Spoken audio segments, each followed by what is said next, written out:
Welcome, everybody. My name's E.R. Anderson. I'm the executive director of Charis Circle, which is the nonprofit programming arm of Charis Books. Charis Books is the South's oldest independent feminist bookstore, and we're gathered together in this virtual space today to celebrate 46 years of Charis history.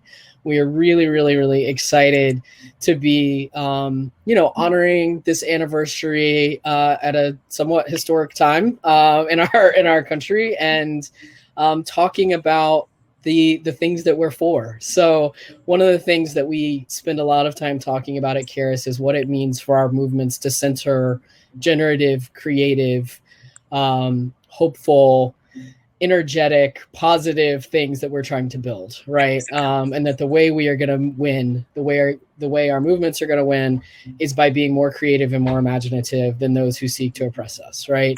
And we mean that at every level, from the youngest members of our community to our elders, right? And so when we think about the books that we really just always want to center and uplift, Innosanto Nagara's books are forever on every must-read list. Every single book list that we put out for children since 2012 has included one of his books, starting with A is for Activist. Anytime a friend has a baby, that book or one of your books that you have written since then has been on the list to give as a gift. And that's not, I don't say that lightly, because there are literally hundreds of thousands of wonderful children's books, right? But there's something magic about what you do that really speaks to the ethos of Charis. And we've been very honored to be the first physical store that carried your book, we think, at least in the South.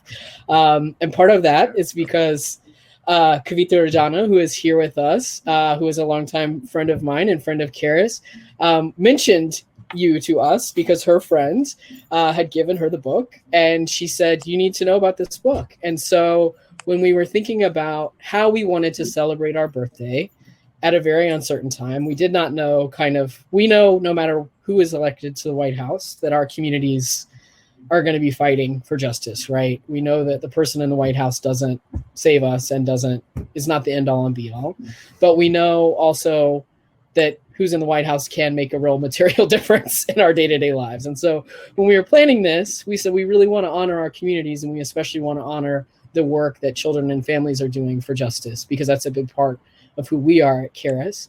But we don't know how this is going to go. And so who do we want to be in community with on this weekend? And it was y'all. So I'm really thrilled to have you both here. It's a real honor. And we're really excited to be celebrating the things we're for, because it's the kind of book that I feel like is not only a perfect book for children to really recenter, what are the values that we want to celebrate with children, but also for all the adults that need a reminder of what we're fighting for. It's a great vision of hope for us. It could be a great blueprint for the next 4 years and beyond. And so I just want to thank y'all for being here and kicking off the last day of our birthday celebration. Welcome. Thank you. Thank you. I'm really excited to be here. I have loved Charis since I was a college student, and it's just been an amazing resource. And, I'm just 1 year older than Charis, so that's pretty exciting. Oh, no, 1 year younger. Sorry. Okay, well, we're really excited to have Eno here today. He's an activist and designer. He's a founder of the Design Action Collective in Oakland, California.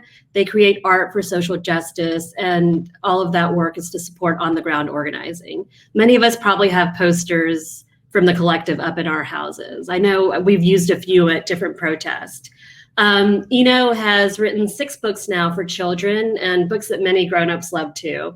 So the first one is A for Activist, which that Errol had mentioned before. And I have to say that this was the first book that I felt like I saw my family in, and that I felt like I saw issues that we really cared about and fight for in it. So it was a really amazing read for us. And we found it, I think, when the kids were 2. So we kind of, they kind of grew with the book, because there's some pretty in-depth ideas in here. And so it takes a while to kind of talk about it with them.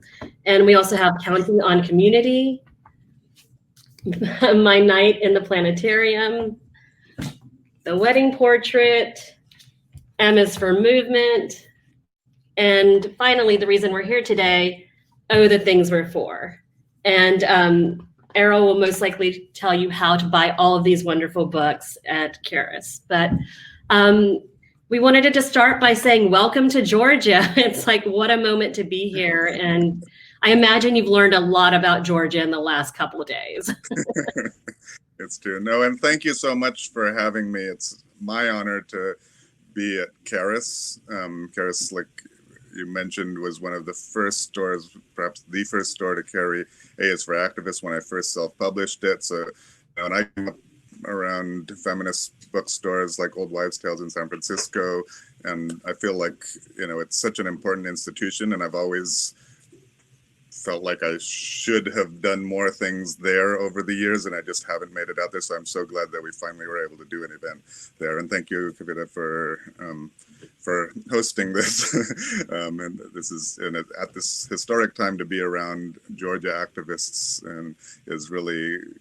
I've been telling everybody in my community, it's like, I'm going to Georgia today. This is really cool that I can actually be there. So I really appreciate it. Great. We're happy to have you. I'm curious to know what kind of conversations you've been having with young folks in your life about what's been going on.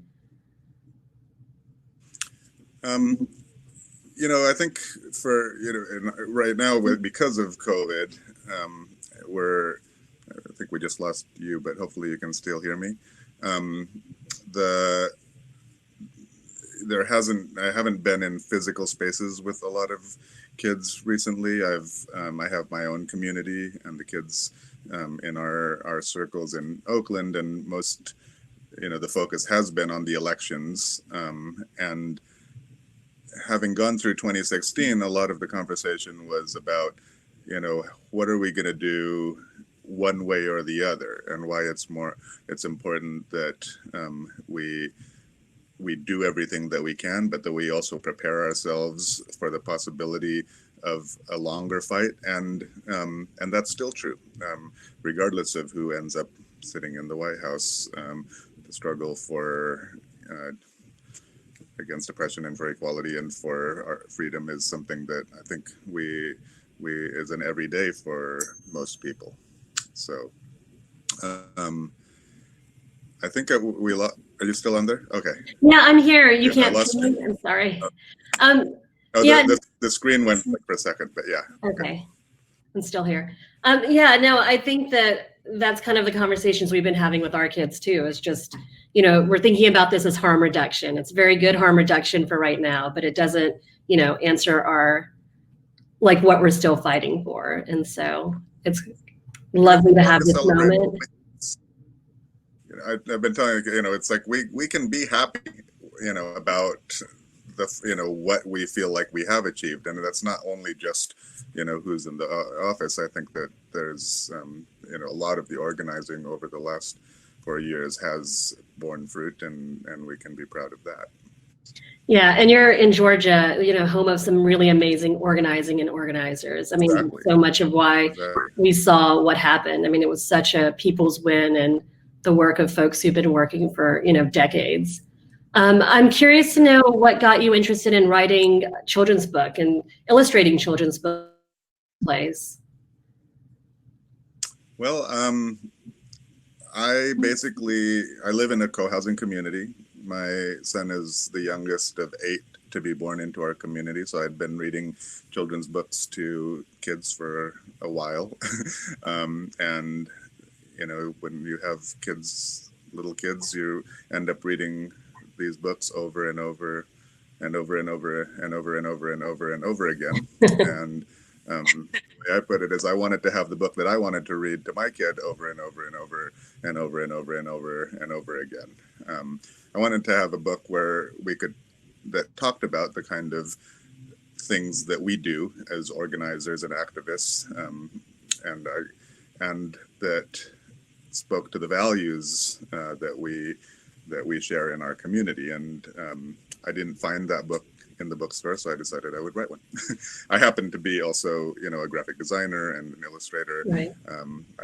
come from a literary family, and so I've always written, and I also know something about printing, and so it all just sort of came together that I was able to do A is for Activist. And it was originally just going to be something for me and my family, and I was gonna, and maybe close circle of friends, I was gonna maybe print a couple hundred of them as presents, but then discovered I had to print at least 2,000 to make it a proper board book.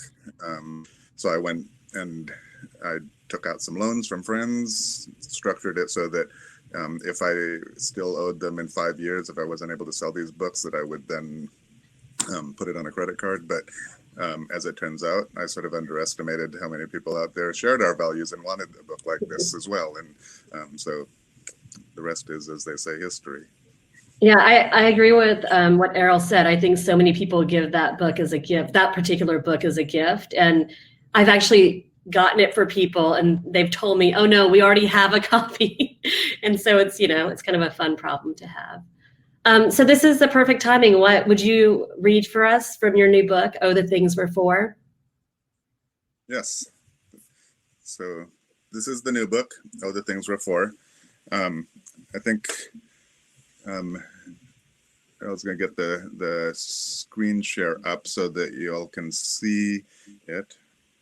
Good. And I'm going to put on my glasses because I need them. Everybody sitting down? Everybody ready? I can't see who's out there, but I'm hoping there's a whole bunch of kids who are excited to hear this book. I see that Mila's out there. She's a friend and happens to be on the cover of the book. All right, I'm going to just go ahead and read this, and then we can have questions and conversation afterwards. For all the kids out there, if you do have questions, if you could hold them while I'm doing the reading, but I'm happy to answer any questions you have about anything, really. All right, I'm going to start. So, page 1. When you go to a march and raise your sign high, you'll make people smile who thought you were shy, and you'll make people wonder, does that kid really know why? You do know, of course, and that's why you're there. You're there to say no, because you do care. You're there to say stop, what's happening's not fair. We can't keep doing what we're doing the way it's been done. We can't keep using it, moving it, running it how it's been run. Standing together, that's how change can be won. So yes, you do know what's up and why you are there. But that's not the big question, at least not for me. It's not folks who don't know or just disagree. It's folks who want to be with us, but feel that they simply just can't see. Folks who say, we want to resist. We're on the same page. Our problems are serious. That's easy to see. Destruction must stop. We can't let it be. Stop polluting and poisoning and cheating and stealing. No one likes dictators or violence or kids going hungry and poverty. Stop war. But okay, then what are you for? Oh, what are we for? That is my favorite question. And I'm sure it's yours too, because you pay attention. You have so many answers and so many options and so many solutions that you want to impart. The only hard question is, where does one start? We have to start somewhere, so let's take a pick. Let's take something we all do. We all get sick. We get wheezy and sneezy and snuffly noses. We get headaches and tummy aches and sometimes throw up. So we sip some hot soup and we get a good rest, and soon we feel better and back to our best. But sometimes being sick is harder than that. The nurses may say that we need more than just rest. The doctors may want to give us a test. Perhaps they'll tell us to get an x-ray. It might even mean a hospital stay. And when there's a virus that starts to run wild, more people get sicker, though some cases are mild. But so many sickies means so many meds, and not enough nurses, and not enough beds. But then we are asked, who's going to pay? Sadly, the answer is pretty not funny when companies decide to make all their money, deciding who gets cared for and who does not, depending on cash you put in their pot. So if you have means, you get care that you need, but if you don't, well, you're in trouble indeed. So here's an idea we can all share. We all do our part and put in what's fair. And then when we need it, we have access to care. So healthcare for all is a thing that we're for. Should I go on?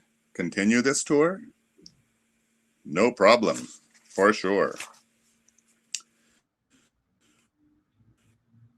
We all know now that the climate's a-changin'. The earth is a-warmin' and the sea level's risin'.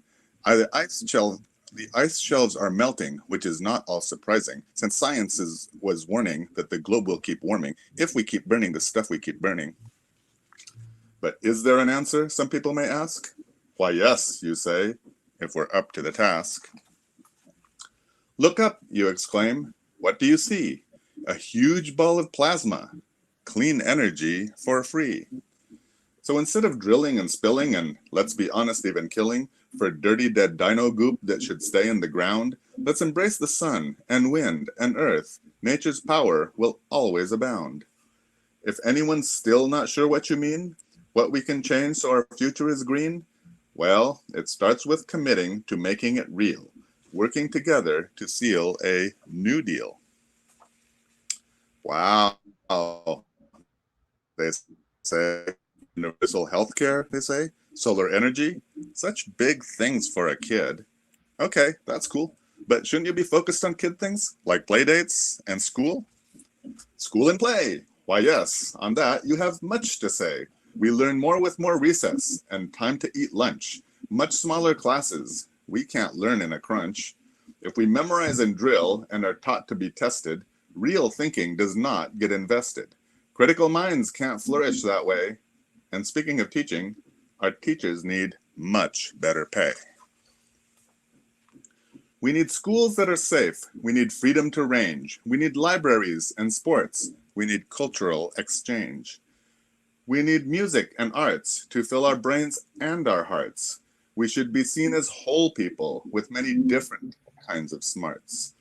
There are so many ideas upon which we can call for a free and fair and public education for all.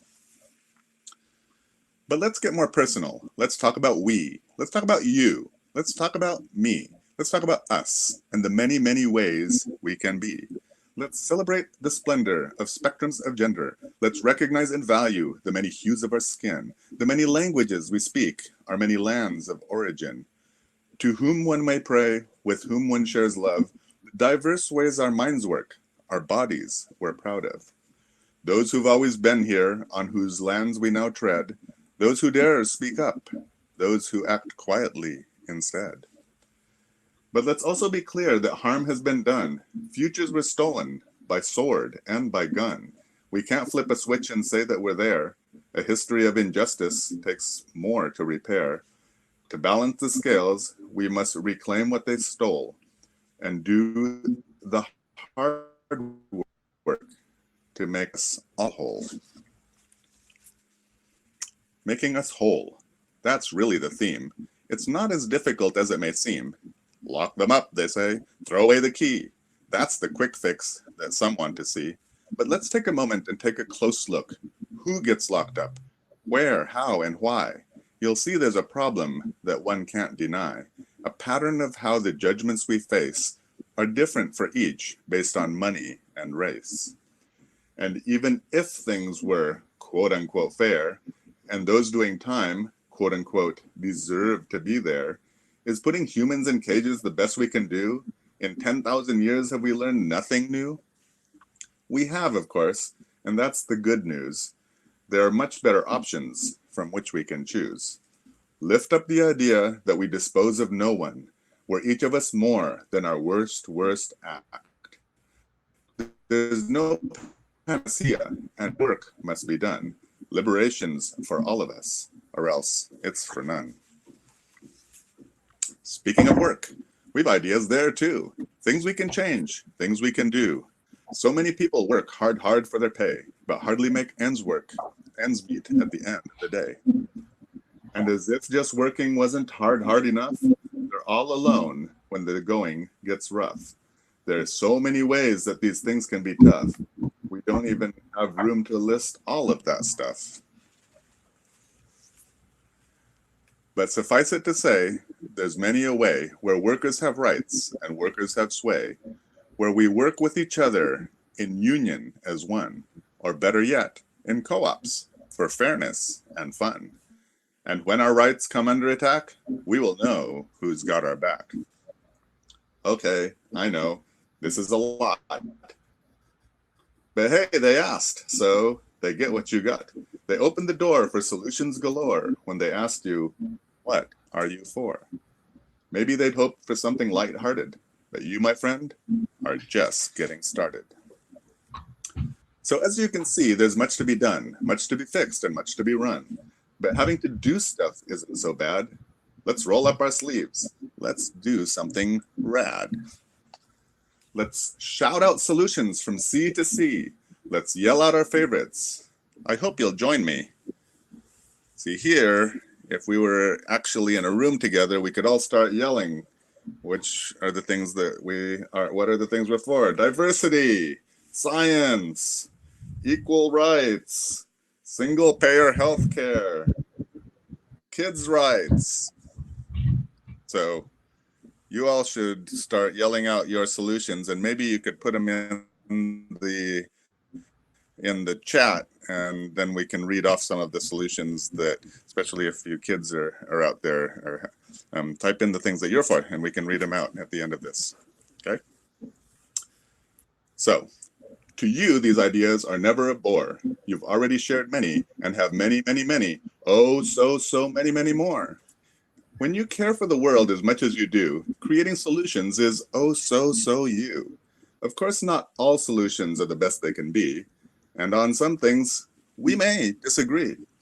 But it all starts with caring and agreeing to sharing, a radical act if we are daring. But this is all stuff that you already know. You're ready to go. You're ready to soar. You're ready to start. You're ready to roar.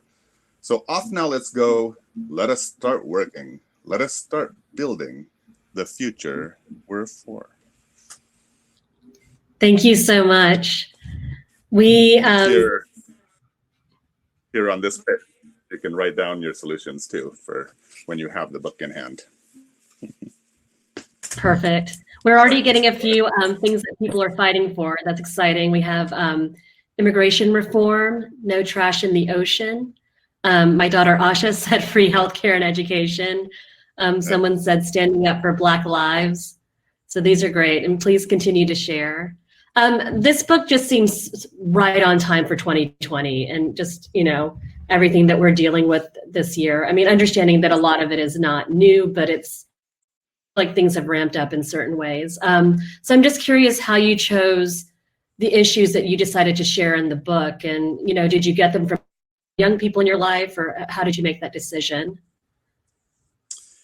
Yeah, when I wrote the book, I had no idea what was happening in 2020. I didn't know we were going to be in a global pandemic, and I didn't know how the elections were going to play out. But I had written all these other books. I can sort of go through sort of where the idea came from in a bit. But to answer your question, we're in a better place right now to maybe start thinking about fighting for the things that we're for. And in my mind, I was thinking about this not just in terms of 2020 or even 2021 or whenever. Like, the idea is that, we have lots of solutions as people who are envisioning a better future, but we tend to end up talking a lot about the things that we're against. But on the part of the problem is that I understood that, there's no way I can list every solution we have. For me, it's infinite. There's so many things that we're actually for, despite the fact that everybody seems to think that we're more against things. But when you actually start this list, it's an endless list. So you're right. The question was, what are the things that, that I had to pick some things to talk about. And I did some kind of matrix on it. There's, because in the different issue areas that I'm familiar with, I wanted to make sure that I had some representation of the different areas, but I knew that it wasn't going to be comprehensive. I picked things that either I felt like I had something to say about because I knew a little bit more about them. I did poll kids with all my work. I work with, it's the things that I'm hearing from kids in my circles and in my community. And I also run it by, I live in this community of organizers, so I run it by a number of the organizers around here to say, okay, so what are the things that, are important to have in here? I don't think of my books as tools or in any way needing to be comprehensive in that sense, but I wanted to make sure that I had, the families that I polled, when I asked people what things should I have in here, that as much of that as possible made it into the book. That makes a lot of sense. That was one of the things I was curious about too, is just what your hope is for children and adults who are reading this book. And, because I do agree that so much, when we go to protests and things, all of our signs are, stop this, no this, anti this. And I think it is a good exercise to be able to actually talk about what you're for. And it's something that we try to do with our kids. But yeah, I'm just curious, like kind of what your hope is. And the things that we're against and protesting against is important. The one thing I don't want to have come across is this, protest is over or something. Like we're still there. We have to first stop the injustices that we see happening before we can even start half the time really building on things. But in some ways we need to be able to do both simultaneously. Yes. One of the things that you've talked a lot about is being in a collective. The Design Action Collective is where you work, and that's a worker-owned collective. You live in co-housing community, and I'm curious how that collective spirit kind of enters into your books. And if you could talk a little bit about how collectives are one of the things that you're for, just to share with people here who might not be as familiar. Sure. I actually left Design Action last year, so I'm not currently working there, but I did found Design Action 17 years ago, and I worked at Inkworks Press, which is also a worker-owned co-op union print shop for almost a decade prior to that. So I've spent most of my career working in worker-owned union cooperatives, and I live in co-housing. I train and teach martial arts and collectively run dojo.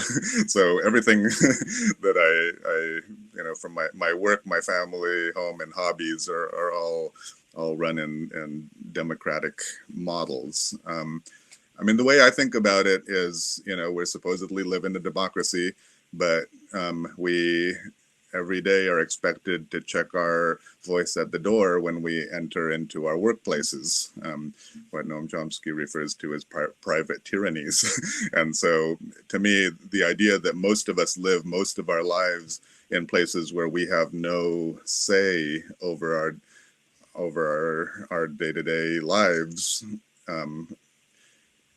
counteracts any sort of benefits we might get from being able to vote for people every so often.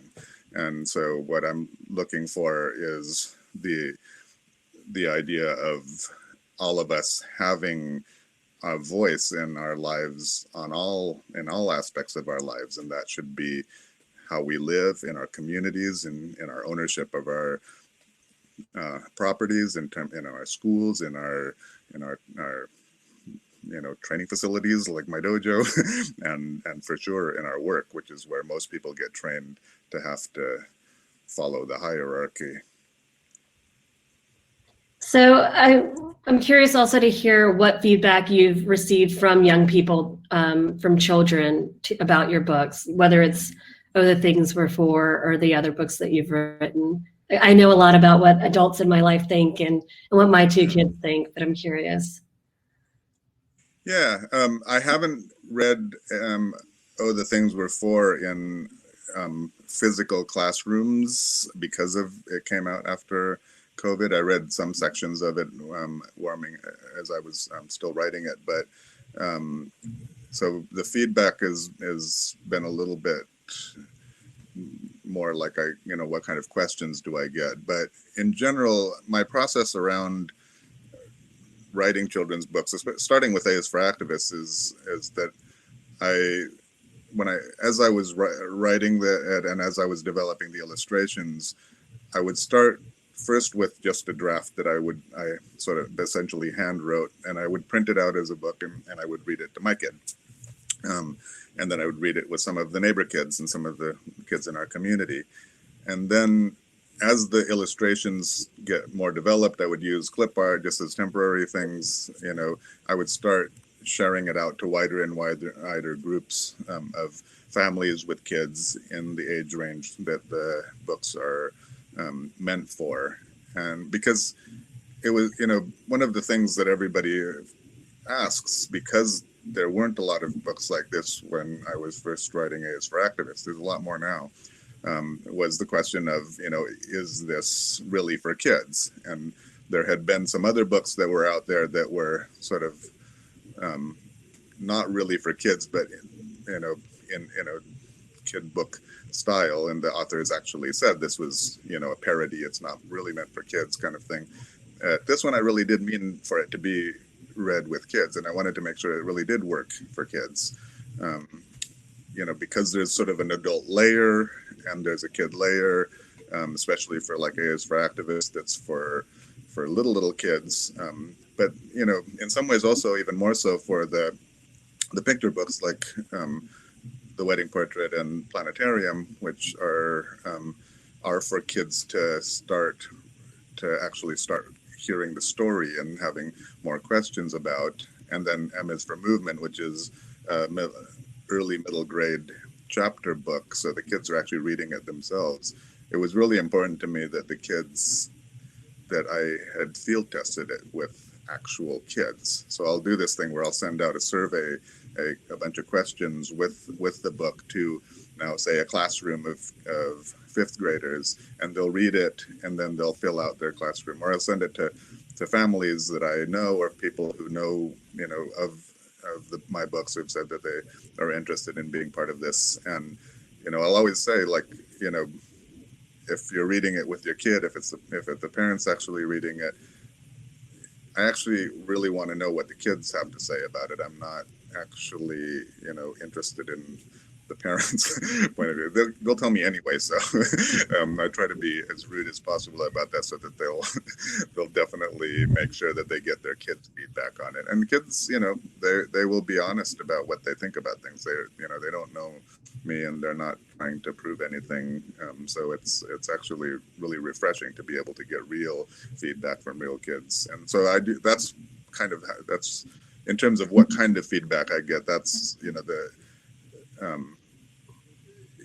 what I'm looking for, obviously, in the bigger picture is whether or not it's a good story. Is it engaging the kids? Does it get them thinking about the kind of things that are in the book, but more than anything, that they don't find it boring or over their head or anything like that. And that's something that I have a lot of confidence in.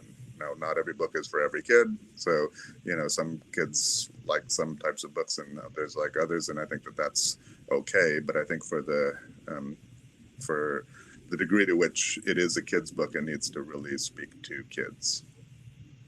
We actually have a question now from someone who's watching, Tanya and Mila. They say, I've wondered about how you explicitly say that books are not tools. Does it have to do with adults not usurping the wonder of the book? I say this as a person who reads your books and uses your books as a launching point for deeper conversations. Thanks. Hi, Tanya. Hi, Mila.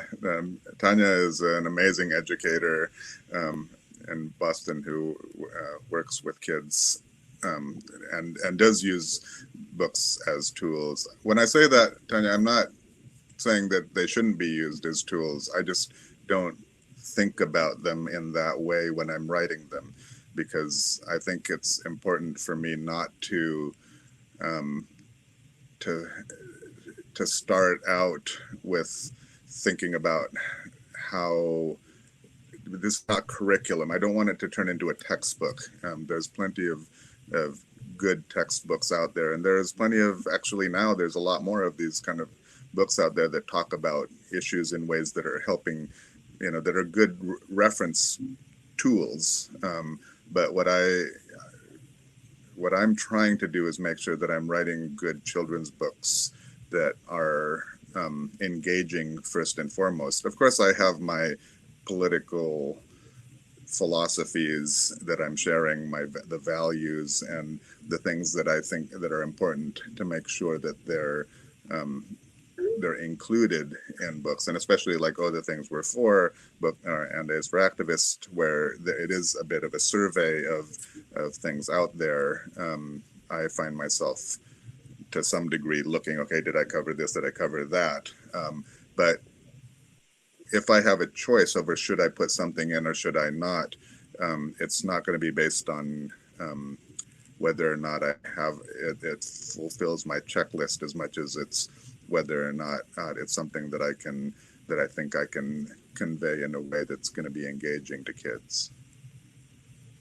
That makes sense. If anybody else has questions, please just throw that. I'm curious if you could also talk a little bit more about your activism and how you use art as a tool, or kind of thinking about the work you've done in the past and the work you're doing now with your books. Sure, thank you. Yeah, because that's sort of the other hat. In fact, that's the hat that I wear most of the time.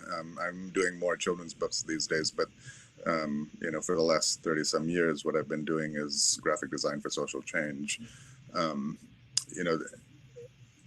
That sort of starts with its own sort of theory of change philosophy that I have, that is that we don't want to put image over substance, but we're a visual society, and so visual communications, our ability to speak to people about issues and get people to make decisions and engage in activism and demanding social change and all this is determined to some degree by this battlefield of ideas that happens around visuals and what we call visual communications. That's everything. A lot of it's on TV, a lot of it's on the web, a lot of it is informed by and is augmented by graphic design. So graphic design, the use of visual illustration tools that are done, when done right, can really support organizing. I still, our main one of our main tenets at Design Action was that you don't design in a vacuum. So it's not so much about self-expression. I have nothing against people approaching this as art or as self-expression, but for us, that was, as a worker collective supporting the movement, our job was to take the cues from the movement, people who are boots on the ground, organizing, and make sure that the tools that we provide them, and in that sense, I do think of it as tools, first and foremost, and that these are, whether it's whether it is through storytelling or whether it is through visual communications of other sorts, it's designed to serve a very explicit agenda around and changing people's minds and getting people moving to action. And in our sort of smaller circles on the left, it can be, very tempting to always do the things that appeal to us and do it appeal to our friends, and everybody loves it. But we do have to actually do the harder work of doing things that reach people outside of our own circles. And again, there's nothing wrong with that. Sometimes it is about mobilizing the base, but to the degree to which we're trying to do things that are not just about mobilizing ourselves and exciting ourselves, it takes a little more work. So when I read your books, like, as someone who is an activist, has done organizing at different points in my life, like it's appealing to me, right? It's like the work that, I care about and issues that I care about. So, when I see a book like yours, I'm immediately going to pick it up and want to share it with my kids. And so I'm just curious, like, when this book together, kind of talking about what you were just saying, like, are you making this to, it doesn't have to be either or, but are you making this to inspire new people to kind of think about what they're fighting for and what they believe in? Or is it, kind of honing in on the kids who, lived in families where this work and the conversation and all of that good? Right. Yeah, I think for the graphic design work you were asking about earlier, that's determined by, that is the first question, is what are you trying to do? And I feel like you can use these tools in a variety of ways. It can be that you're trying to, inspire those who are already converted, or it could be that you're trying to somehow reach out to people who didn't already agree with you. With the children's books, because again, that sort of goes back to the not thinking of it as a tool so much. For me, the children's books are not about changing anybody's minds. It's about communicating,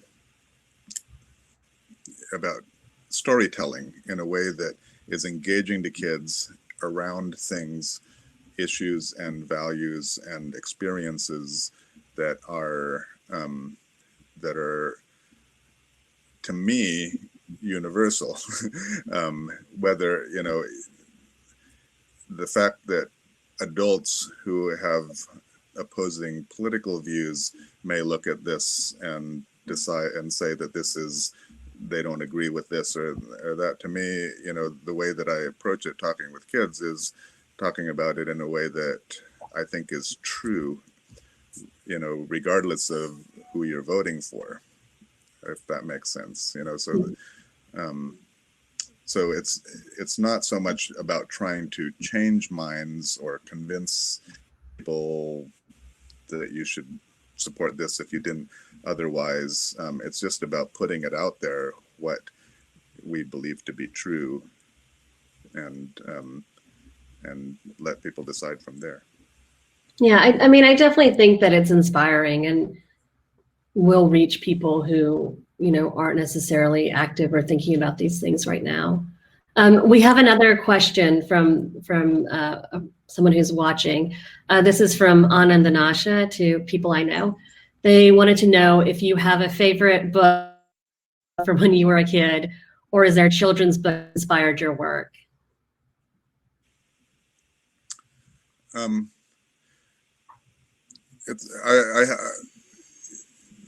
When I was a kid, I was really, and I read a lot of books, and so it's always hard for me to pick.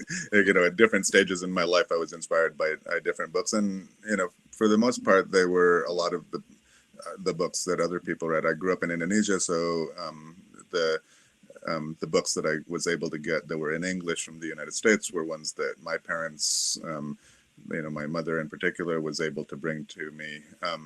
So the book that I think of, though, now that was always interesting to me as a kid, like a kid book, was this one called Nobody's Perfect. And it's a series of a bunch of different vignettes, and really just hand drawn. But one of the last one is about this kid named something like Peter Perfect, and it's all about how this kid, was always so polite, always so helpful, always did their homework, always did the right thing. And then the last page, you turn the page and you find out that you see the back of the kid, and there's a wind-up thing on it. So it turns out it's a robot. And so the idea is nobody is perfect. So I've always found that book to be one that I think of when people ask about what books inspire me, because it's the idea that it's actually a little bit more complicated than just being perfect. I think that fits perfectly for a lot of our education systems too in this country. Let's see. I'm curious too. what you've learned from young people in your life that influences your work or influences the spirit in which you like kind of share and create your work? That's a good question. I didn't set out to be a children's book author. I'm not an educator, and I and people always disagree with me on that, but I live with teachers, and that's, what they do is a whole nother thing, right? I'm somebody who was lucky enough to live in this community. The first child was born into our community, 20 some, anyway, it's, she is off to college now. And so my experience, sort of what these kids have taught me about sort of what it means to be growing up in this place and time, because I didn't grow up in this place and time, and how they think about things, and how they're able to engage on it. It's almost a cliche, this idea that kids, understand way more than you realize, but it's entirely true in my experience. Going to all the schools that I visit for doing class readings, the kind of questions that kids are asking, and maybe it's a question of, because there's so much media now that kids are exposed to, but it's, I think it's always been the case, because, again, I didn't grow up here, but growing up in Indonesia under a military dictatorship, I feel like we did know these things. And there's this sort of myth of sort of this innocence and childhood in America. But, kids know this stuff too. And the only difference is people aren't talking to them about it. And so what I have learned is that that I'm able to talk to kids about these things, and talking about big issues with kids is actually something that, for whatever reason, works well through my books, and also just through talking to kids. But it's, it is just really being honest with them, and trying to give them as much of a real answer to the real questions that they have, and giving them the space to ask the kind of questions that they're otherwise not allowed to.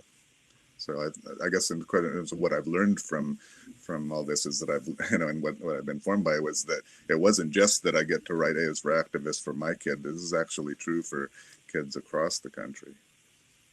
Yeah, I mean, I found that to be really true as well. Just, I know that with young people that I know, I just feel like they have a way of getting to the root issue of a cause so quickly, right? It's like, you're talking about police brutality or whatever the issue. Like my son, for example, will just be like, I think that's because of slavery. And it's like, yes, let's like, get down the line. And that's actually what it is about and where it's rooted. And yeah, and I just think it's also just about being respectful in conversation, because children do hear so much. They hear us talking, they see the news, they see what their friends are talking about. And I just feel like when our children have come home to us with these kind of questions, it's kind of like, okay, well, let's sit down and talk about it. What do you know about the issue? What are you interested in learning? This is what we know. This is what we think, like kind of, but also like, you're welcome to disagree with it, and if you do, we can have a conversation about that as well. But yeah, I mean, I just feel like being respectful to children just seems like such a simple thing, and kind of honoring the fact that they inherently just know a lot. They know so much about, I mean, we all do, about fairness and decency and justice and what's right and what's wrong. And I think just really honoring that. And that's what I love about your books, is I feel like you really honor that thing in children and in adults. I think it's hard for a lot of adults, because we don't, there is this idea that we have to have all the answers, and so they don't, a lot of times people don't want to even start the conversation, because they don't they're not practiced in talking to it about these things with kids in particular. They're not sure if they're going to be, saying something that's going to lead to something else, another question that's even harder, which it will, and you won't have all the answers, right? And that's the main thing, that once you let go of and you're comfortable just saying what you do know and what to the degree that you do, and like you said, they may disagree with you, they may, testing that stuff out, to be able to have those conversations with somebody who you care about and who your goal isn't simply to have them agree with you, but and that that you can't shut them off or shut them down or write them off if somehow or another, or you haven't conveyed things exactly the way you think about them. I think that in and of itself is kind of the goal, right? You want them to have that kind of critical thinking. Yeah, I mean, because, we don't. Yeah. Let's see. So it looks like we don't have any more questions, but before we close out, I'm just kind of curious, like, just moving forward, what you see your work as an activist and artist, kind of moving past 2020, 2021, whatever it might be. Yeah, it's a good question in this time. In this time, it's like that's every question, yeah. Exactly. A lot changed over the last 9 months, and so it's a different kind of world for that reason. I think that the elections, this is not all over, and it's also shown us a lot about what we're really up against. And it's not, there is things to celebrate, but there's a lot to be pretty concerned about. And so I think, for us, it's always been the case, right? The fight continues, the struggle continues, and we've been, it's not about what administration is in office in America at a particular time that will change the importance of the work that we're doing and the ways in which we engage. But I think, yeah, it's a good question. I don't know in terms of sort of what the immediate focus is. I think we're still on a waiting pattern around defending, our votes, and it's, like I said, it's not all over yet. But I think in terms of say we assume somehow that there's things move along and we're in a different place in 2020 or 2021, I think that the importance is to not repeat the mistakes that we made as a movement when Clinton was elected, because there was a lot of really bad things happened under the complacency that was brought on by the end of the previous era. Yeah, that was around the time that I was getting politicized, so I'm very familiar with all of that. Well, wealth reform. Yeah, the immigration, all of the anti-welfare. So we do have people who have shared what they are for here in the chat. Would you like to read a few of those and share with us? Let me see if I can. Oh, can you see it? If you don't, I can. All of them. Here, I can read a few. We have. Why don't you go ahead? Okay. So I read a few earlier. No trash in the ocean. I'm for immigration reform. I'm fighting for free health education. Standing up for Black lives. Ending gender-based violence. I'm fighting for homeless people to have what they need, and that's from Benjamin, age 6. Anand says, I'm fighting for rights for immigrants. We have a gender equality. I'm fighting to support dreamers. Iggy, age 5, says, I'm fighting to take care of our planet. Amalia, age 5, says, I'm fighting for people to wear masks. That's a good one. Paying attention. Yeah. Okay, sorry. There seems to be an echo. Okay, that was the end of it, I think. Yeah, well, thank you so much. We really appreciated you virtually coming down into Atlanta and having this conversation with us. And, when we're talking about all of this work, I feel so grateful that we have places like Charis for people to gather and to, find books that reflect themselves in, or that talk about issues that they're thinking through. And so I'm going to hand it over to Errol with that.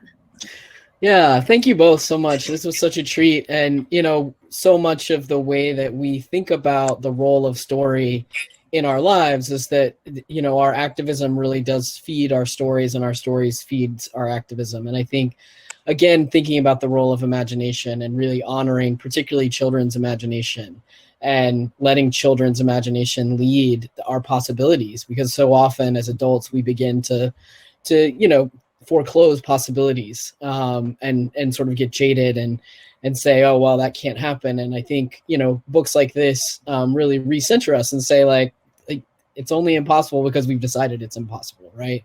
And so I really am very grateful for this, this reminder that we can do so much. And when we do have intergenerational community, which Charis is a very intergenerational community, we get to stay in the sort of river of that work together. And that feels really valuable and special. So for everybody who's watching at home, which I do think it's been an intergenerational crowd, that's wonderful. Thank you. I want to make sure you can click this teal button at the bottom center of your screen, and that will take you directly to buy a copy of Oh, the Things Were For. You also can buy any of those previous books. They're all there. Yes, but you definitely are going to want this one. As we have said many times, they are wonderful gifts. So holidays, birthdays, new babies, we highly recommend them.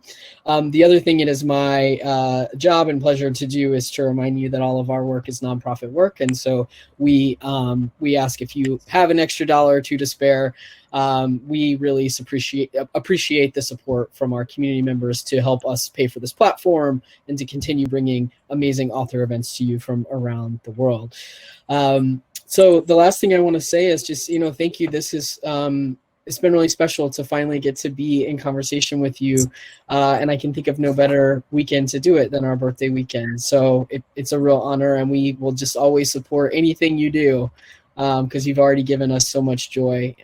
So thank you. No, thank you. And particularly thank you, Kavita, for doing this with me. It's such an honor to be able to be talking to organizers and activists in Georgia today of all times. And I really, I've done interviewing before, and it's not easy, and so everybody should appreciate being able to do this in a way that it's great to have a conversation with somebody who knows organizing and knows how these things play out, and how important the working the narrative using visual communications and all that kind of stuff, from the organizing end of things, I think makes it a great, much deeper conversation. So I really appreciate the work that you've put into this as well. And of course, Charis, thanks for having me again. It's an honor to finally be able to visit you all, and I know I haven't gotten there physically yet, but one day. I feel like it's a milestone. So thank you. Yes. Well, I hope everybody will be safe and physically well, and until we can gather in real space, I hope you'll just keep coming back to our digital platforms, and be sure to click this teal button so that you can reread this book over and over and over again with your family. Everybody take care.